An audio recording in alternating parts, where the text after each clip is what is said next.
નમસ્કાર દર્શક મિત્રો, વૈભવદ્રષ્ટિ સમાચારમાં આપનું હાર્દિક સ્વાગત છે। છોટાઉદેપુરના સૂતેલા તંત્રને જગાડવા માટે ગ્રામજનો દ્વારા નેશનલ હાઈવે 56 પર કરવામાં આવ્યો ચક્કાજામ। છોટાઉદેપુર જિલ્લાના મોટી સજલી ગામ નજીક નેશનલ હાઈવે 56 પર આજુબાજુના 25 ગામના આદિવાસી લોકોએ ભેગા થઈને રસ્તો રોકી ચક્કાજામ કર્યો હતો। 25 ગામોને જોડતો આ રસ્તો છેલ્લા 12 વર્ષથી બિસ્માર હાલતમાં છે। ટુંડાઓ, નાની સજલી અને રંગપુરને જોડતો આ રસ્તો બનાવી લેવામાં આવ્યો હતો, પરંતુ ત્યારબાદ તેમાં કોઈપણ પ્રકારનું રિપેરિંગ કામ કરવામાં આવ્યું ન હતું। આ ઉપરાંત તેમાં પડેલા ખાડાઓને પણ પૂરવામાં આવ્યા ન હતા। આજ દિન સુધી આ રસ્તાઓની કોઈપણ પ્રકારનું સમારકામ કરવામાં આવ્યું નથી। ગ્રામજનોના કહેવા મુજબ હાલમાં નવો રસ્તો ના બનાવી શકાય, પરંતુ તેમાં પડેલા ખાડા તો પૂરી આપો એવી માંગ સાથે ગ્રામજનો દ્વારા તંત્રને રજૂઆત કરવામાં આવી હતી, પરંતુ તંત્ર દ્વારા તેમની આ માંગ અને રજૂઆતને એવું લાગી રહ્યું છે કે જાણે કચરાપેટીના ડબ્બામાં ફેંકી દીધી હોય।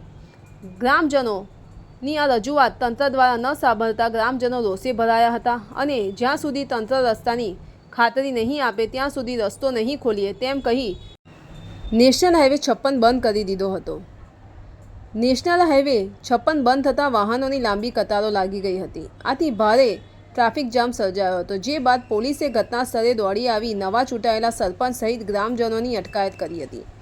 ગ્રામજનો દ્વારા 10 દિવસ પહેલાં તંત્રને અલ્ટિમેટમ આપવામાં આવ્યું હતું, છતાં પણ તંત્ર દ્વારા કોઈપણ પ્રકારની રોડની સમારકામની કામગીરી હાથ ધરવામાં આવી નથી, જેને લઈને ગ્રામજનો રોષે ભરાતા આ ઘોર નિંદ્રામાં સૂતેલા તંત્રને જગાડવા માટે આ પગલાં ભરવામાં આવ્યા હતા।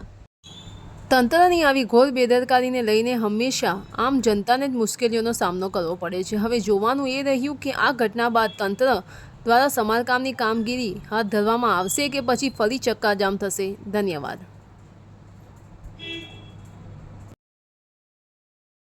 રંગપુરને જોડતો રસ્તો બનાવવામાં આવ્યો હતો, એના પછી રસ્તો રિપેર કરવામાં નથી આવ્યો। આજ દિન સુધી એને બનાવવામાં નથી આવ્યો। આજથી અઠવાડિયું 10 દિવસ પહેલાં હું તમારા મીડિયાના માધ્યમથી રસ્તાનું હું વિઝિટ પણ કરાવી હતી અને સરકારને તંત્રને મેં કીધું હતું કે ખાડા પૂરી જાઓ, અત્યારે નવો તો ના પડે પણ ખાડા તો પૂરી જાઓ એ પણ કીધું હતું। અને પછી અમે કીધું કે નહીં પૂરે તો અમે પછી હાઈવે નંબર જે 56 છે આપણો એ બ્લોક કરીશું। આજે અમે બ્લોક કર્યો છે હાઈવે।